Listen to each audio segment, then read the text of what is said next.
வணக்கம் தோழர். வணக்கம் தோழர். நேற்று ஐஐடியில் நீங்கள் அனைத்து இந்திய மாணவர் சங்கம் சார்பாக ஒரு போராட்டம் நடத்துகிறீங்க. அண்ணா யூனிவர்சிட்டியில் நடந்தது போன்றே கிட்டத்தட்ட அதே மாதிரியான சம்பவம் ஐஐடியில் நடந்திருக்கு. அண்ணா யூனிவர்சிட்டிக்கும் ஐஐடிக்கும் ரொம்ப தூரம்லாம் கிடையாது. ஐஐடியில் என்ன சம்பவம் நடந்தது, என்னைக்கு நடந்தது, அதோடைய இன்றைய நிலைமை என்னவாக இருக்குது, அதுக்கப்புறம் உங்கள் போராட்டத்தை பற்றி சொல்லுங்கள். நேற்றைய முன்தினத்தில், அதாவது நீங்கள் சொன்ன மாதிரி தான் அண்ணா யூனிவர்சிட்டியில் நடந்து கொஞ்சோண்டு ஆடி போல் அதுக்குள்ளே இது மாதிரி ஒரு மோசமான சம்பவத்தை எல்லோரும் பார்த்துருப்போம். நேற்றைய முன்தினம் ஐஐடி அந்த கேம்பஸ்குள்ளே ஒரு மாணவி, அந்த மாணவி அங்கே தான் படிக்கிறாங்க. அந்த மாணவி எப்பவும் போல் வழக்கம் போல் படித்து முடிச்சுட்டு அவங்க அந்த நேரத்தில் தான் வருவாங்கன்றது அங்கே வேலை பார்க்கக்கூடிய அந்த ஐஐடி கேம்பஸ்குள்ளே ஒரு கேன்டீன் இருக்குது. அந்த கேன்டீனில் வேலை செய்யக்கூடிய வட மாநில தொழிலாளி அவர் என்ன பண்ணுறாருன்னா, அங்கே படிக்கிற மாணவியை அதாவது அவர் இந்த சம்பவத்தை அந்த மாணவியை பல நாளாக நோட்டமிட்டு தான் இது அவர் செஞ்சுதான் எல்லா தகவலும் நம்மகிட்ட சொல்கிறாங்க. அப்போது இந்த சம்பவம் நேற்றைய முன்தினத்தில் அவர் பண்ணுறாரு. அந்த மாணவியை நோட்டமிட்டு அந்த நாளில் சூஸ் பண்ணி தான் அவர் பண்ணுறாரு. அந்த மாணவி வாய் பூத்தி என்ன பண்ணுறாரு, அவர் என்ன பண்ணுறாருன்னா அந்த பொண்ணுக்கிட்ட நெருங்குறாரு. நெருங்கும் போதே அந்த பொண்ணு பயந்து நிற்குது. பயந்து நிற்கும் போதே இவர் சடனாக முடி பூச்சி வாய் பொத்தி தனியாக கூட்டின்னு போகிறாருங்க. அந்த பொண்ணு எப்படியாவது கூச்சல் உடன்றதுக்காக பல முயற்சி எடுக்கிறாங்க, முடியல. அப்போ என்ன பண்ணுறாருன்னா அந்த பொண்ணுடைய அந்த கூச்சலை அடக்கன்றதுக்காக பக்கத்தில் இருக்கிற ஒரு கட்டி எடுத்து, நம்ம சொல்லுவோம்ல கத்தான்னு சொல்லுவோங்க பார்த்தீங்களா, அந்தமாரி மிரட்டுறாருங்க. அந்த பொண்ணு பயத்தில் எதையுமே பொருட்படுத்தாமல் கத்தி கூச்சல் போடும்போது தான் அக்கம் பக்கிறவங்க எல்லாமே அந்த சம்பவத்தை கண்டறிஞ்சு ஓடி ஒளிஞ்சு போன நபரை போலீஸ் ஒப்படைக்கிறாங்க. ஒப்படைச்சு போலீஸு அவர் மேலே எஃப்ஐஆர் போட்டு ஜெயிலில் வச்சு தான் தகவலுங்க. இதை தெரிஞ்சு தான் நம்ம உடனே இந்த சம்பவம் காலையில் மதியம் அப்போ தகவல் வெளியே வருதுங்க. நாம் மறுநாளே காலையில் என்ன பண்ணுறோன்னா அந்த சம்பவத்தை கண்டிச்சும், அது இல்லாமல் ஐஐடியில் இது இப்போ நடக்கிற ஒரு புது பிரச்சனை கிடையாதுங்க. வருடம் ஏதாவது ஒரு தற்கொலை, வருடம் ஏதாவது ஒரு பாலியல் சீண்டல், இது சாதாரணமாகவே ரொம்ப சாதாரணமாக நடக்கக்கூடிய ஒரு நிகழ்வாகவே ஐஐடியில் நம்ம பார்க்குறோம். ஐஐடி உலக புகழ்பெற்ற சென்னை ஐஐடியாக எல்லாருமே பேசுகிறோம், எல்லாருமே இது பண்ணுறோம் நம்ம. ஆனால் அந்த ஐஐடியில் தற்கொலைன்றது ரொம்ப சாதாரணமாக நடக்குதுங்க. அதுக்கான தீர்வுன்றது இது இப்போ வரைக்கும் எதுக்குமே கிடைக்காம இருக்குதுங்க. ஆனால் குறிப்பாக சொல்ல போனோம்னா மத்திய பல்கலைக்கழகங்கள், மத்திய அரசாங்கத்தினுடைய கீழங்கக்கூடிய எல்லா பல்கலைக்கழகத்திலுமே இது மாதிரியான தற்கொலை ரொம்ப சர்வ சாதாரணமாக போகுதுங்க. இதெல்லாம் நம்ம மனசில் வச்சு தான் நேற்று அந்த அந்த சம்பவத்தை கண்டிச்சோம். இதுக்கப்புறமேட்டுக்கு இந்த மாதிரியான சம்பவங்கள் ஐஐடியில் நடக்கக்கூடாது, நிர்வாகம் பாதுகாப்பை வழங்குன்ற வலியுறுத்தி தான் நம்ம இந்த போராட்டத்தை முன்னெடுத்தோம். அந்த போராட்டத்தில் தான் ஒரு நமக்கும் காவல்துறைக்கும் தள்ளுமுள்ளி ஏற்பட்டு அது ஒரு பெரிய ஒரு இதுவாக நடந்தது. ஆக்சுவலாக ஒரு போராட்டம் என்னென்னா, ஒன்று நாம் அனுமதி வாங்குவோம், போலீஸ்கிட்ட அனுமதி வாங்கி ஒரு ஆர்ப்பாட்டம் பண்ணுவோம். நம்ம இந்த சம்பவத்துக்கு அனுமதி வாங்கி போட்டு பண்ண முடியாதுங்க. ஏன்னா இந்த இஷ்யூ நேற்று நடந்ததுங்க. அது இல்லாமல் இந்த இஷ்யூ பெருசாக எங்கேயும் ரிப்போர்ட் ஆகல, எந்த தொலைக்காட்சியிலையும் வரல, பெருசாக செய்தித்தாள்கள்லையும் வரல. ஒரு சில தொலைக்காட்சியில் இதை போட்டாங்க. இது இல்லை சம்பவத்தை, உங்களுடைய போராட்டத்தையே அந்த சம்பவத்தை இல்லை, அதாவது அந்த சம்பவத்தை ஒரு சில தொலைக்காட்சியில் போட்டாங்க. அது போடும்போது தான் நமக்கு தகவல் வருதுங்க. அதை ஒட்டி தான் நம்ம எல்லாரும் பேசுகிறோம். நம்ம என்னடா இதெல்லாம் பேசுகிற நம்ம அது பேசின அடிப்படையில் தான் நம்ம போராட்டத்தை அறிவிக்கிறோம், போராட்டம் பண்ணுறோம். குறிப்பாக நம்மளை மாதிரியான அமைப்புகள் போலீஸ்கிட்ட அனுமதி வாங்குவோம். இந்த மாதிரி இஷ்யூக்காக நாங்கள் போராட்டம் பண்ணுறோன்னா அனுமதி வாங்குவோம். அவங்க அனுமதி தருவாங்க, சில காவல்துறை அனுமதி தர மாட்டாங்க. அதையும் மீறி நாம் கைதுக்கு ரெடின்றதுனால தான் அனுமதி மீறி போராட்டம் பண்ணுறோம் நம்ம. ஆனால் நேற்று நடந்த இந்த போராட்டன்றது ரொம்ப ரொம்ப புதுசு. காவல்துறையுடைய அந்த அணுகுமுறை ரொம்ப மோசமானது. எப்படியெல்லாம் நடந்த கூடாதுன்றது அதுதான் எல்லா காவல்துறைக்கும் ஒரு முன்மாதிரி நடந்துக்க கூடாதுன்றதுக்கு. என்ன நடந்தது ஆக்சுவலாக நம்ம அந்த இடத்துல போராட்டத்தை முந்தா நாள் நைட்டு 12 மணிக்கு எல்லா போலீஸ் ஆஃபீஸ்காருமே அந்த நோட்டிஃபிகேஷன் அனுப்புகிறோம். நாங்கள் இந்த இடத்துல முற்றுகை போராட்டம் பண்ண போகிறோம்னு சொல்லிட்டு அனுப்புகிறோம். நாம் சொல்லாமல் பண்ணல. நம்ம இது வரைக்கும் நாங்கள் பண்ணக்கூடிய எல்லா போராட்டமே அரசாங்கத்துக்கும் காவல்துறைக்கும் தெரிவுபடுத்தி நம்ம பண்ணுறோம். நம்ம அந்த அடிப்படையில் தான் நேற்று நடந்த போராட்டத்தை கூட முந்தா நாள் நைட்டு 11லேருந்து 12 மணிக்குள்ளே எல்லா போலீஸுக்கும் தகவல் சொல்கிறோம். இந்த இடத்துல நாங்கள் போராட்டம் பண்ண போகிறோம், இதுதான் டிமாண்டுன்னு சொல்லி அனுப்புகிறோம். நம்ம அப்போ வரைக்கும் அவங்க என்ன சொல்கிறாங்கன்னா, அங்கே பண்ணாதீங்க, நீங்கள் இந்த இடத்துல பண்ணுங்க, நீங்கள் பண்ணும்போது ஒரு 10 நிமிஷமோ ஒரு ½ அன் ஹவரோ நீங்களே முழக்கம் போட்டு பத்திரிக்கை சந்திச்சுட்டு நீங்களே கிளம்பி போகணும்னு சொல்லிட்டு தான் பேசுகிறேன் நம்ம கிட்ட. காவல்துறையினுடைய அந்த பேச்சை நம்பித்தான் நம்ம தோழர்கள் எல்லாமே அந்த இடத்துல வந்து நம்ம எல்லாம் ஒன்று சேர்க்கிற இடத்துல நம்ம காவல்துறை சொன்ன இடத்துல தான் நீங்க அசம்பிள் ஆமாங்க. அதாவது காவல்துறை அதிகாரி என்ன சொன்னாங்கன்னா, ஒன்று பண்ணுறதா இருந்தால் காந்தி மண்டபம், அப்படி இல்லையானா அது பக்கத்தில் இருக்கிற இடத்துல நீங்கள் பண்ணுங்கன்னு சொன்னாங்க. நாம் வந்து அங்கே பண்ண மாட்டேங்க, நாங்கள் வந்துட்டு கிண்டியில் கேன்சர் இன்ஸ்டியூட்க்கு ஆப்போசிட் இருக்கிற பஸ் ஸ்டாப்பில் பண்ணணும்னு சொன்னால் அவங்க ஒத்துக்கினாங்க. அதையே ஒத்துக்கின பிறகு தான் நம்ம ஆட்கள் எல்லாருமே அங்கே தான் ஒன்று சேர்க்குறோம். நம்ம காவல்துறையுடைய பேச்சு நம்பி ஒன்று சேர்க்குறோம். நாம் அறிவிச்சது வந்து 11 மணிக்கு, மீடியாக்களுக்கு தகவல் சொன்னதில் 11 மணிக்கு. ஆனால் காவல்துறை வந்து 10:40க்கு எந்த விதமான முன்னறிவிப்புமே இல்லாமல் ஒவ்வொருத்தரையா புச்சு இழுத்தாங்க. நாம் இது கேட்கும்போது வந்து என்னன்னா அநாகரிகமான வார்த்தைகளை பேசுகிறாங்க. காவல்துறை சொன்னது வந்து ஒரு வார்த்தை ஃபோனில் நம்மக்கிட்ட பேசுனது எல்லாமே. ஆனால் அந்த இடத்துல வந்து நான் எப்போ சொன்ன மாரிலாம் ஒரு சில வார்த்தைகளை பேசி அபாண்டமாக அந்த இடத்துல வந்து பாதிக்கப்பட்டது வந்து ஒரு பெண்ணு பாதிக்கப்படுறா. இந்த சூழ்நிலையில் வந்து போராட்ட காலத்துக்கு வந்து வரதே வந்து ஒரு ரொம்ப பெரிதாக இருக்குது. இந்த சூழ்நிலையிலும் வந்து 8 பெண்கள் வராங்க அந்த போராட்ட காலத்துக்கு நீதி கேட்டு வராங்க. இந்த நீதி வந்து இதுக்கு அப்புறமேட்டுக்கு எந்த பொண்ணுக்கும் நடக்கக்கூடாது. ஐஐடி வந்து உலக புகழ்பெற்ற ஒரு இதுவாக இருக்குது. அந்த நிர்வாகத்தில் இது மாதிரியான சம்பவம் வந்து தொடர் கதையாக இருக்குது. இதை கண்டித்து தான் பண்ணுறேன்னு சொல்லிட்டு அந்த ஒரு முனைப்பத்தை நம்ம எல்லாம் வரோம். அந்த இடத்துல நம்ம தோழர்களை வந்து உதைக்கிறது, மெதிக்கிறது, குறிப்பாக வந்து பெண் தோழர்களை வந்து எங்கெங்கெல்லாம் பிடிக்கக்கூடாதோ பிடிக்கிறேன்னா ஒரு வரமுறை இருக்குதுங்க. கைகளை பிடிச்சி தூக்கின்னு போகிறது, உள்ளே போகிறது எல்லாமே இருக்குதுங்க. ஆனால் பெண்களை வந்து ஆடையை குறிப்பாகவே அவங்களுடைய அந்த இது பார்த்தோம்னா திட்டமிட்டு பண்ணுற மாதிரி இருந்ததுங்க. பெண்கள் ஆடையை பிடிச்சி இழுக்கிறது, ஒரு போராட்டம்னா ஆடை கிழிதல் அதெல்லாம் சாதாரணம், அது நமக்கு நல்லாவே தெரியும். ஆனால் அந்த இடத்துல வந்து ஒரு பெண் காவலர் வந்துட்டு நம்ம பெண் தோழர்களை பார்த்து கேட்ட கேள்வி என்னன்னா ரொம்ப அந்த வார்த்தையை வந்து சொல்லாமான்னு தெரியல. அந்த வார்த்தை என்ன மாதிரி வார்த்தைன்னா, இதுங்களெல்லாம் பொம்பளைங்களா, இதுன்னு அவுத்து போட்டு ஆடுதுங்க அப்படின்ற கொச்சையான வார்த்தையை அந்த பெண் காவலர் சொல்கிறாருங்க. அந்த இடத்துல வந்து நான் இருக்கிறேன், நான் உடனே அந்த அம்மா கிட்ட மறுத்து பேசுகிறேன். நீங்களும் ஒரு பொண்ணு தானே, ஏன் இந்த மாதிரி கொச்சையான வார்த்தை பேசுகிறீங்க? நீங்கள் உங்களால் வந்து பொறுமையாக இருந்தால் இங்கே இருங்க, பொறுமை காக்க முடியலன்னா அந்த பக்கம் போங்கன்னு சொல்கிறேன். உடனே இந்த அம்மா என்ன பண்ணாங்க, அவங்களா ஒரு சீன் கிரியேட் பண்ணிட்டாங்க.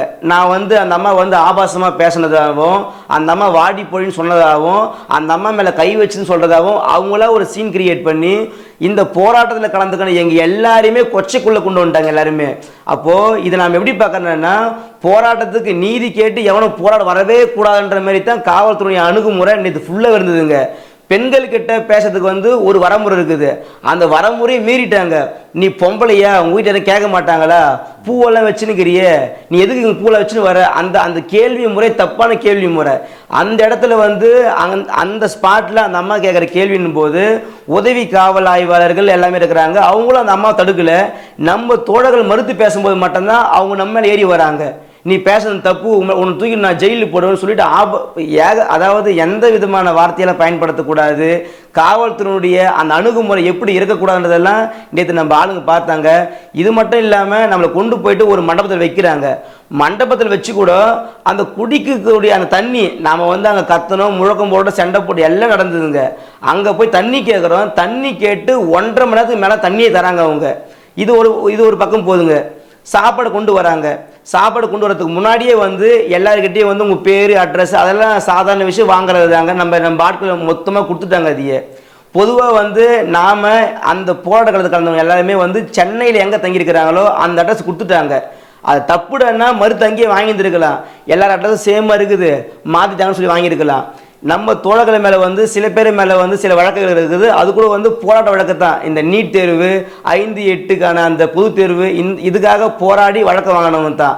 அந்த வழக்குக்கான சம்மனு நாம் வந்து எந்த அட்ரஸ் தரமோ அந்த அட்ரஸ் தான் கரெக்டாக வீட்டுக்கெல்லாம் வருதுங்க, நம்ம வாங்கிக்கிறோம் இதையே. ஆனால் இவங்க என்ன பண்ணுறாங்கன்னா, இந்த அட்ரஸ்லாம் செல்லாது, உங்கள் நேட்டிவ் அட்ரஸ் கொடுன்னு கேட்குறாங்க. இது மறுத்து பேசணும்.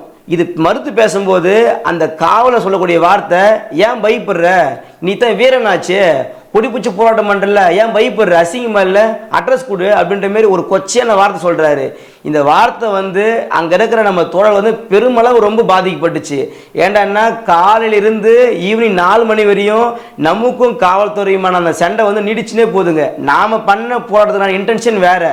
நாம் கண்டிக்கிறது வந்து மாணவிகளுக்கு பாதுகாப்பு வேணும், ஐஐடியில் மாணவருடைய தற்கொலை வந்து எண்ணிக்கை வந்து அதிகரிச்சுனே போகுது. ஐஐடி வந்து ஒரு பேசும் பொருளாவே மாறுது. இன்னைக்கு மக்கள் மத்தியில நல்ல விதமா ஐஐடி பத்தி யாரும் பேசல. ஐஐடிக்கு வந்து பசங்க கொண்டு போய் சேர்க்காதன்ற ஒரு வார்த்தை தான் நீ மக்கள் மத்தியில போகுது. இது ஏன் போகுதுன்னு கண்டிக்கிறோம். நம்ம ஐஐடியில் வந்து அந்த இடத்துல வந்து போதுமான பாதுகாப்பு இல்லைன்றதை வலியுறுத்தி தான் போராட்டம் பண்றோம். ஆனா இந்த கோரிக்கையினுடைய வடிவமைப்பே வந்து நேற்று நடந்த அந்த போராட்டத்தில் காவல்துறை சுத்தமா மாத்திட்டாங்க.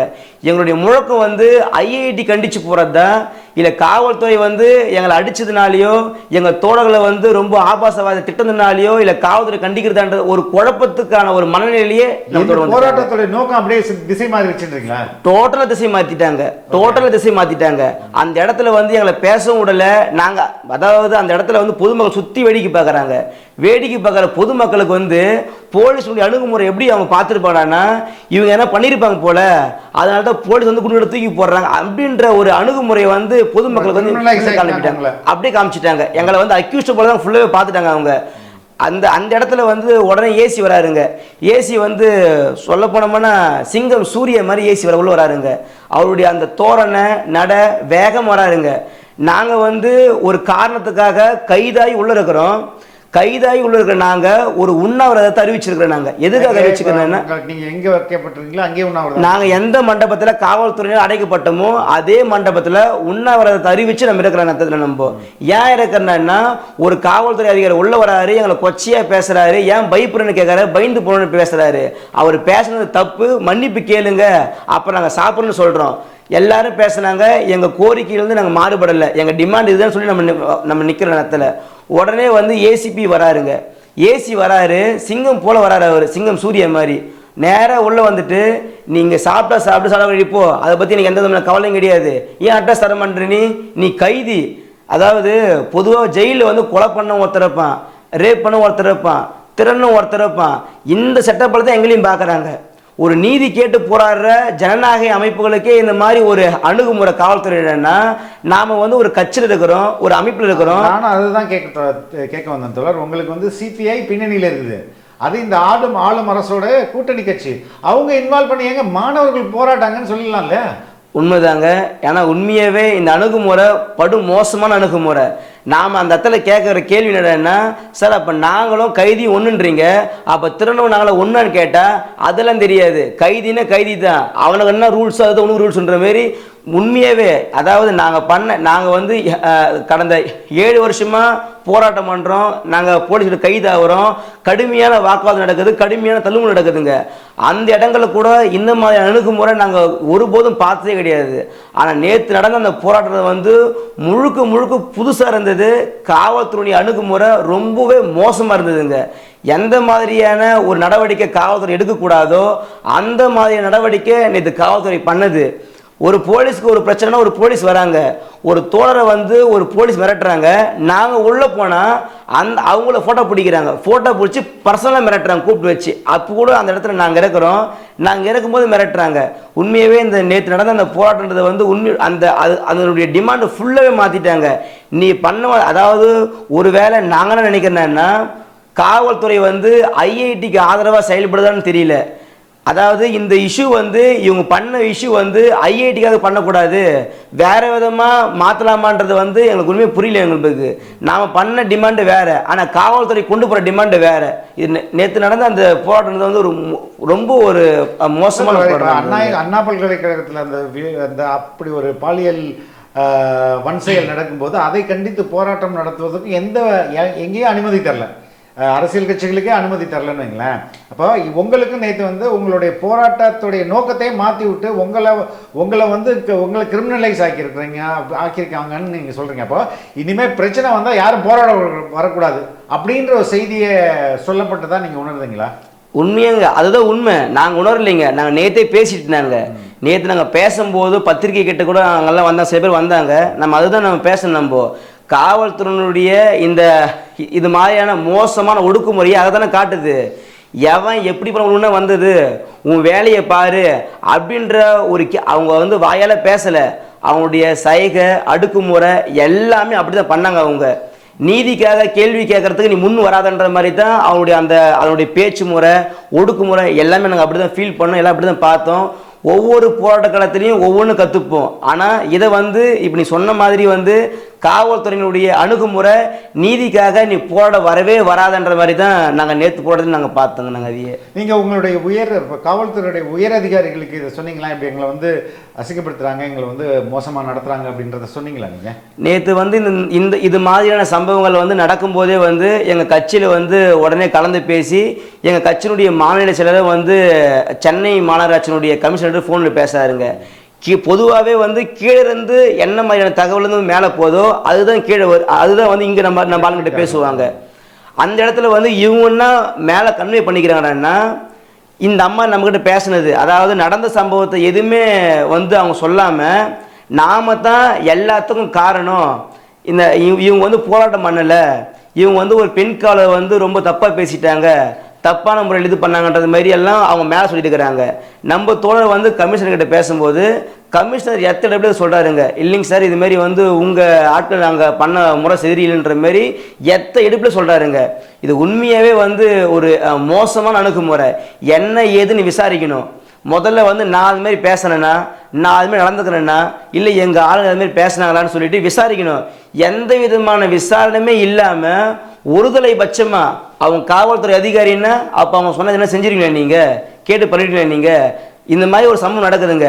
ஏசி வராரு, ஏசி வரும்போது கூட அவர் என்ன சொல்கிறாருன்னா அந்த இடத்துல வந்து 3 டைம் வந்து இன்ஸ்பெக்டர் வராருங்க. இன்ஸ்பெக்டர் வரும்போது சொல்கிறாரு, நீங்கள் நடந்துக்கிற நடவடிக்கை தப்பு, இந்த நடவடிக்கை வந்து நான் வேறு வேலை இது பண்ணுவேன், நான் உங்களுக்கு கொண்டு போய் ஜெயிலில் போடுவேன். என்னன்னு விசாரிக்கல. அந்த அம்மா கிட்ட பேசினாங்க, பேசியிருப்பாங்க போல. அதுக்கு உண்ட நாள் நான் தானே, என்கிட்ட பேசணுமா இல்லையா? ஒரு காவல்துறை அதிகாரி என்ன பண்ணியிருக்கணும், தீர விசாரிக்கணுங்கள, விசாரணை பண்ணி தானே இந்த மாதிரி வார்த்தை விடணும். என் மேலே கேஸ் போடுங்க. ஆனால் இந்த மாதிரி எந்த விதமான ஒரு விசாரணையுமே இல்லாமல் ஒருதலை பட்சமாக அந்த பெண் காலை சொன்னதை மட்டுமே காதலை ஏற்றுக்குன்னு இவங்க எல்லாத்தையுமே இதுதான் உண்மைன்னு நம்பி இவங்க வந்து மேலே சொல்லியிருக்கிறாங்க. மேலே சொன்னதை தான் வந்து நம்ம ஆளுங்கிட்ட பேசும்போது வந்து உடனே அந்த மாதிரியான கன்வே பண்ணுறாங்க. உயர் அதிகாரிகளுக்கே தவறான முற்றிலுமே தவறான தகவல் தாங்க. நாம் எதுக்காக போராட்டம் பண்ணாங்கன்றதை வந்து அவங்க சொன்னாங்களே இல்லையோ, ஆனால் தப்பான சித்தரிப்பில் வந்து என்னென்னலாம் பேசணுமோ ஒட்டு மொத்தமாக பேசி வச்சுட்டாங்க. இப்போ நம்ம பெண் தோழர்களுடைய மனநிலை எப்படி இருக்கு தோழர்? உண்மையாகவே அவங்களுடைய மனநிலை வந்து நேற்று வரையிலுமே வந்து ரொம்ப பாதிக்கப்பட்டாங்க. அவங்க நேற்று கூட வந்து ஒரு பெண் தோழர் வந்து அந்த போராட்டத்தில் உண்ணநிலை போராட்டத்தில் குறிப்பாக சொல்ல போனோம்னா காவல்துறை வந்து நைட்டு பேசணும்னு சொன்னவங்க கிட்ட நாங்கள் நைட்டு பேசும்போது வந்து ஒரு ½ hour பண்ணுங்கன்னு சொன்னாங்க. அதனுடைய அந்த நம்பிக்கையில தான் நாங்கள் யாருமே காலையில் சாப்பிடாம, சில பேர் சாப்பிட்ருப்பாங்க, சில பேர் சாப்பிடாம வந்துட்டாங்க. நான் உட்பட பல பேர் சாப்பிடாம, ஏன்னா அந்த இடம் வந்து ரொம்ப டிராஃபிக்கான ஏரியா, முன்னாடியே வரணுறதுக்காக சாப்பிடாம முன்னாடி வந்துட்டோம். ஒரு ½ hour தானே நம்ம போராட்டம் பண்ணுவோம் அப்படின்றதுக்கான முன்னாடி வந்து நம்ம. ஆனால் இது மாதிரியான முன் அறிவிப்பு இல்லாமல் எங்களை கைது பண்ண நமக்கு தெரியாது. நமக்கு தூக்கி உள்ள வச்சுட்டாங்க. காலையிலிருந்து யாருமே சாப்பிடல, உண்ணாவிரத கூட பண்ணுறோம். நம்ம அங்கே இருக்கிற ஒரு பெண் தோழர் வந்து மயக்க போகிற அளவுக்கெல்லாம் உள்ளே வந்துட்டாங்க. அவங்க நம்ம அவங்ககிட்ட கேட்கணும், அவங்க கிட்ட நம்ம வேணால் போராட்டத்தை வந்து பின்வாங்கிக்கலாமா, ஏன்னா நீங்கள் உங்களெல்லாம் பார்க்கும்போது இது வரும்னு சொல்லி பேசினாங்க. ஆனால் அவங்க நாம் வச்சு டிமாண்டை வந்து ரொம்ப ஸ்ட்ராங்காக நின்னாங்க. நாம் வச்சு டிமாண்டுக்கு வந்து அவர் மன்னிப்பு கேட்கட்டும், அப்போ நான் வாபஸ் வாங்குறேன், என்னை மருத்துவமனைக்குள்ள கொண்டு போகின்ற மாதிரி வார்த்தை சொன்னாங்க. அப்போ அவங்க சொல்லும்போது வந்து நமக்கு வந்து ஒரு புத்துணர்ச்சி இருந்ததுங்க, அவங்களே ஸ்ட்ராங்காக இருக்கிற இருக்கிற மாதிரி இருந்ததுங்க. ஆனால் அப்படி இருந்தவங்க கூட உண்மையாக அங்கேருந்து போகும்போது நாங்கள் வந்து எல்லா போராட்ட காலத்துலையுமே வந்து முடிச்சுட்டு போகும்போது டீ சாப்பிடுவாங்க, நல்லா சந்தோஷமாக ஹாப்பியாக ஃபீல் பண்ணுவோங்க. அந்த நடந்த போராட்டத்தை பற்றி நாங்கள் பேசுவோம், எப்படி இருந்ததெல்லாம் பேசுவோம் நம்ம. ஆனால் நேற்று அந்த போராட்டத்தில் காவல்துறை வந்து பெண் தோழர்கள்கிட்ட நடந்த அந்த அணுகுமுறை பற்றி தான் பேசுகிறாங்க. அவங்க பேசின வார்த்தை, இது மாதிரியான ஒரு போராட்டத்தை நான் இங்கே பார்த்ததே கிடையாது, இவங்க நம்பிக்கிட்டே இப்படி நடந்துக்கிறாங்க. சாதாரண ஒரு மக்கள், ஒரு சாதாரண ஒரு நபர் வந்து கம்ப்ளைண்ட் கொடுக்க போனால் அவங்ககிட்ட இவங்க எப்படிலாம் பேசுவாங்கன்றதெல்லாம் பேசி உண்மையாக சொல்ல போனோம்னா அவங்க அந்த இடத்துல வந்து அவங்க கண்ணீர் விட்டு அழுவலை, அவ்வளோதாங்க. மனசுக்குள்ளே அந்த பாரத்தை போட்டுக்கிட்டு நான் மறுநாள் காலையில் இன்னைக்கு தான் வந்து எல்லாமே ஃப்ரீயானான்னா ரொம்ப ஒரு துயரமான சம்பவம் தாங்க. போராட்ட காலத்தில் இருக்கக்கூடிய பெண்களே இந்த மாதிரி ஒரு துயரமான நிலைமைக்கு தள்ளப்படுது இந்த காவல்துறை. ஆண் தோழர்களுக்கு என்ன மாதிரி, ஆண் தோழர்கள் மீது ஏதாவது வன்முறை ஏற்பட்டதா?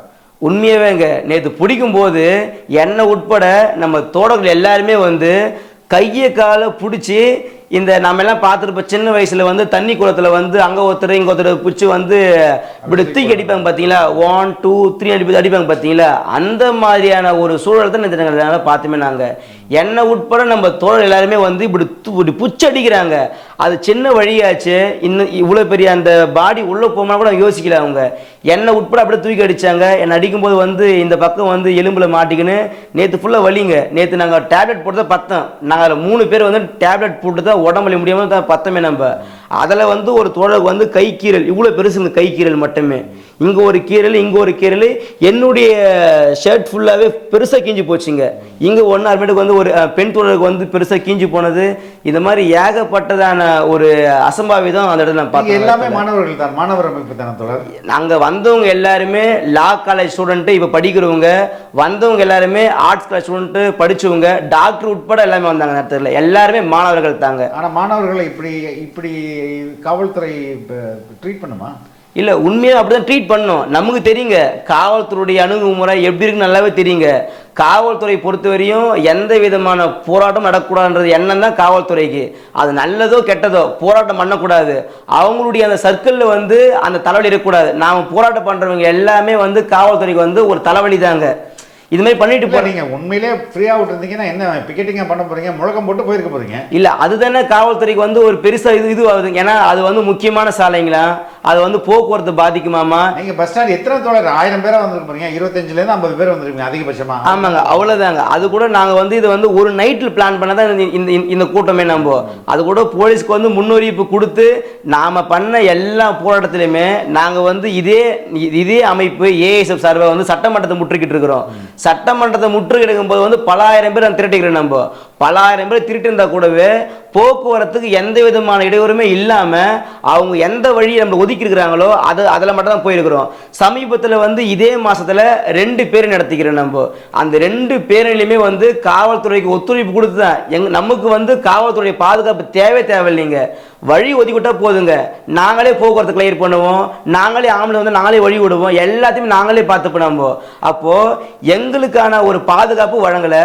பாதுகாப்பு தர வேண்டிய அவங்க என்ன பண்றாங்கன்னா பேச்சு ஒன்று பேசிட்டு எல்லாருக்குமே ஒன்று இருக்குங்க தோழர். நாம் வந்துட்டு நாம் வந்து நம்ம அமைப்பு சார்பில் பல போராட்டம் நம்ம பண்ணியிருக்கிறோம். நம்ம முன்னாடியே பர்மிஷன் வாங்குறோம், பர்மிஷன் இல்லைன்னா முற்றுகை அறிவிக்கிறோம். நம்ம எதுனா ஒன்று நீங்கள் பண்ணலைன்னா கைதுன்றன்னா அதுக்கு தகுந்தமே நான் மறப்போகிறோம்.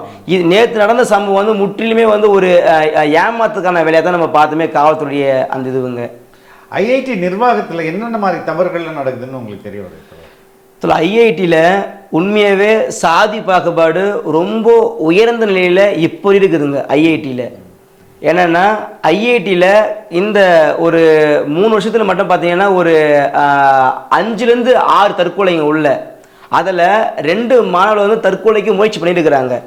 இதனுடைய பின்விளைவு என்னன்னு பார்த்தோம்னா எல்லாமே சாதிய கண்ணோட்டத்தில் அங்கே இருக்கிற பேராசிரியர்கள் பண்ணக்கூடிய அதனுடைய இதனால தான் பசங்க வந்து ஒரு தப்பான ஒரு முடிவுக்கே போகிறாங்க. இதை பற்றி நம்ம விசாரிக்கும் போது பார்த்தோம்னா உள்ளுக்குள்ளவே வந்து ஒரு சாதிய கண்ணோட்டம் பயங்கரமாக இருக்குதுங்க. சமீபத்தில் நான் ஒரு வீடியோ ஒன்று பார்த்தேங்க. அவர் அந்த பேராசிரியர் வந்து விப்பின்ங்க. அந்த பேராசிரியர் வந்து ஐஐடியில் ஒர்க் பண்ண ஒரு பேராசிரியர், பேர் விப்பின். அவர் வந்து ஒரு யூடியூப் சேனலில் பேசுகிறார், பல சேனலில் அவர் பேசிக்கிறாருங்க. அவர் உண்மையாகவே அவர் பேசும்போது தெரிய வந்தது ஐஐடிக்குள்ளே நாம் தான் நினைக்கிறோங்க ஐஐடி வந்து உலக புகழ்பெற்ற ஐஐடி, நம்ம பசங்களை அங்கே அனுப்பணும், நம்ம தம்பி தங்கச்சி எல்லாமே உள்ளே அனுப்பணும் நல்லா இருப்பாங்கன்னு. சத்தியமாக நல்லா இருக்க மாட்டாங்க, புறமாக வெளியே வருவாங்கன்றதை நாங்கள் அப்போ தான் புரிஞ்சுக்கணும். நம்ம எத்தனை நம்ம என்ன சொல்லியிருந்தார் அந்த பேராசிரியர்? அதாவது பேராசிரியர் வந்து அவருடைய அனுபவத்தை அவர் பகிர்றாருங்க. நான் ஒரு பேராசிரியர், நான் வந்து சாதிய ரீதியா பல இடங்களை ஒடுக்கப்பட்டிருக்கிறேன் சாதி ரீதியா. அப்போ இதை வச்சு நாம் வந்து மற்ற பசங்கிட்ட பேசுறோம், உள்ளகிற பசங்கிட்ட பேசுறோம். அப்போ அந்த பசங்க கிட்ட பேசும்போது அவங்க சொல்றது எல்லாமே வந்து இவர் சொல்றதும் அவர் சொல்றதும் ஒப்பிட்டு பார்க்கும்போது 100க்கு 100 உண்மையாக தான் படுதுங்க எல்லாமே. இப்போ ஒரு யூனிவர்சிட்டி ஒரு கல்லூரினா எல்லாத்துலேயுமே வந்து வைவா ப்ராஜெக்ட் இன்டர்னல் எல்லாம் வைப்பாங்க. அதே மாதிரி தாங்க வந்து நம்ம மெட்ராஸ் ஐஐடியில் வந்து இன்டர்னலு எல்லாம் தேர்வு முறை எல்லாம் வைவம் வைப்பாங்க. அதில் பசங்க எல்லாமே வந்து யூஜி பிஜி இதெல்லாம் தாண்டி தான் பிஹெச்டிலாம் பண்ணுறாங்க, அதுக்குள்ளே பண்ணுறாங்க. பசங்களுக்கு வந்து ஒரு டாபிக் தருவாங்க. குறிப்பாக வந்து தமிழ்நாட்டிலிருந்து அங்கே படிக்கிறவங்க வந்து எண்ணிக்கை ரொம்ப குறைவு தாங்க. வட மாநிலந்து படிக்கிறவங்க எண்ணிக்கை தான் ரொம்ப அதிகம். அதுவும் குறிப்பாக நம்ம இங்கே தான் பார்க்க வேண்டியது இருக்குதுங்க. வட மாநிலத்திலேருந்து ஐஐடிக்கு வரக்கூடிய அந்த ஸ்ட்ரென்த்து பார்த்தோம்னா அதில் 10லேருந்து 7 பேர் பார்த்தோம்னா எல்லாமே வந்து உயர்ந்த சாதிங்க. அவங்க அதில் 3 பேரோ 2 பேரோ தான் வந்து SC ST உள்ளே வராங்க, அதுக்குள்ளே வராங்க அவங்க. இப்போது இந்த அடிப்படையில் வச்சு பார்க்கும்போது ஒரு ப்ராஜெக்ட் தராங்க. ப்ராஜெக்ட் தரும்போது ஒரு சில ப்ரொஃபஸர் என்ன பண்ணுவாங்கன்னா அதுக்கான டாப்பிக்கே அவங்களுக்கு கொடுத்துருவாங்க. இந்த 2 பேருக்கு மட்டுமே வந்து 10 டாபிக் கொடுப்பாங்க. 10 கொடுத்துட்டு உனக்கு பிடிச்ச செலக்ட் பண்ணி சொல்லுவாங்க. செலக்ட் பண்ணி அவனை வருவான், அவனை அதையே கூட பாருங்க, இது ஏன் பண்ண அது ஏன் பண்ண, இவங்களே வந்து சாய்ஸ் கொடுத்துருவாங்க, உனக்கு பிடிச்சது பண்ணுன்னு. அவன் சாய்ஸ் பண்ணதை கூட இதுதான் பண்ணுவியா அது பண்ண மாட்டியான்னு சொல்லிட்டு அவங்களுக்கு தெரியல, இவன் எஸ்ன்னு தெரியல, அவங்களுக்கு தெரிஞ்சு எந்த அளவுக்கு மன உளைச்சலை கொண்டு போக முடியுமோ அந்த மாதிரி கொண்டு போவாங்க. இது ஒன்று. ரெண்டாவது வந்து அவனை வந்து ஒரு ப்ராஜெக்ட் கரெக்டாக பண்ணி முடிச்சிருவான். வைவ வரும், வைவேல இவனை எந்த அளவுக்கு வந்து மன உளைச்சலுக்குள்ள கொண்டு போனோமோ அந்த விதமான கேள்வி திட்டமிட்டே பேசுவாங்கல்ல. என்ன பேசுற நீ பேச சரியில்லை, என்ன பண்ற நீ இல்லை கரெக்டா நீ பேசுறதுன்னு சொல்லிட்டு பல பேர் முன்னாடி வந்து அவனை வந்து கொச்சப்படுத்துவாங்க, அவனை அசிங்கப்படுத்துவாங்க. இதனாலே பல மாணவர்கள் தற்கொலைக்கு போய்க்கிறாங்க, செத்தே போயிருக்கிறாங்க. தொடர்களை தற்கொலை பண்ணவங்கள இந்த 6 பேர்ல 4 பேர் அதுதான் உண்மைன்றது வந்து கூட இருக்கிற அந்த மாணவர்கிட்ட விசாரிக்கும் போது பார்த்தீங்கன்னா கண்டிப்பாக தெரியுங்க. ஆனால் அந்த பசங்களால் வந்து வெளியே சொல்ல முடியாத ஒரு அச்சம் இருக்குதுங்க. ஏன்னா அவன் இல்லை, கூட இருந்த பையன் வந்து செத்து போயிட்டான், நாம படிக்கிறன்ற ஒரு இடத்துல வந்து சொல்றதுக்கு பயப்படுறாங்க, அச்சப்படுறாங்க பசங்க உள்ளுக்குள்ளவே. பாத்திமான ஒரு மாணவி கேரளா சேர்ந்தவங்க தற்கொலை பண்ணாங்க. அதுக்கப்புறம் என்ன ஆச்சுன்னு தெரியல அந்த கேஸ். பாத்திமா இறக்கும் போதே அந்த நிர்வாகம் ஒன்றும் கண்டுக்கலிங்க. பாத்திமா அனுபவிச்ச அந்த கொடுமைகள் வந்து அவங்க ஃப்ரெண்ட்ஸ் மூலியமா வந்து உள்ளுக்குள்ளே பேசியிருக்கிறாங்க, இந்த மாதிரி சூழல் இருக்குன்னு சொல்லியிருக்கிறாங்க. அப்பயும் நிர்வாகம் கண்டுக்கல. இனி பாத்திமா இல்லை எஃப்ஐஆரோட மட்டுமே நிக்குதுங்க நீ பாத்திமாவுடைய வழக்கு. அன்னைக்கு பலகட்ட அந்த ஸ்பாட்ல வந்து எல்லா அமைப்பும் போராட்டம் பண்ணாங்க. AISF உட்பட தமிழ்நாடு இருக்கக்கூடிய ஜனநாயக அமைப்புகள் எல்லாமே போராட்டம் பண்ணாங்க. போராட்டம் பண்ணும்போது வந்து ஒரு செய்தி மட்டும் வந்ததுங்க, அதாவது காவல்துறை விசாரிக்கிறாங்க, கண்டிப்பா நாங்க அதுக்கான நடவடிக்கை பண்ணாலும் பேசினாங்க. ஆனா இப்ப வரைக்குமே அந்த சம்பவம் நடந்து 5 வருஷம் கிட்ட ஆகுதுங்க. இது வரைக்கும் அந்த அதனுடைய வழக்கு சம்பந்தமா எந்த விதமான ஒரு பெரிய ஒரு விசாரணையும் நடக்கலைங்க இப்ப வரைக்குமே. அன்பார்ந்த ரெட்பிக்ஸ் உறவுகளே, பல்வேறு அடக்குமுறைகளையும் ஒடுக்குமுறைகளையும் கடந்து இன்று வரை எந்த ஒரு அரசியல் கட்சிக்கும் பக்கசார்பில்லாமல் தொடர்ந்து மக்களை மட்டுமே மையப்படுத்தி இயங்கும் ஊடகம் ரெட்பிக்ஸ் என்பது உங்கள் அனைவருக்கும் நன்கு தெரியும். தொடர்ந்து நாங்கள் ஒரு சுதந்திரமான ஊடகமாக செயல்பட உங்களின் நிதி உதவி எங்களுக்கு தேவை. உங்களால் முடிந்த அளவு எங்களுக்கு நிதி உதவி செய்யுங்கள். திரையில் தெரியும் இந்த QR கோடை பயன்படுத்தியோ அல்லது டிஸ்கிரிப்ஷனில் உள்ள தகவல்களை பயன்படுத்தியோ உங்களால் முடிந்த அளவு எங்களுக்கு நிதி உதவி செய்யுங்கள். நன்றி. ரொம்ப ரொம்ப நன்றி தோழர். தொடர்ந்து போராடுங்கள். உங்கள் போராட்ட குணத்தையும் போராட்டத்தை மட்டும் கைவிட்டுறாதீங்க. ரொம்ப நன்றி. ரொம்ப நன்றிங்க தோழர்.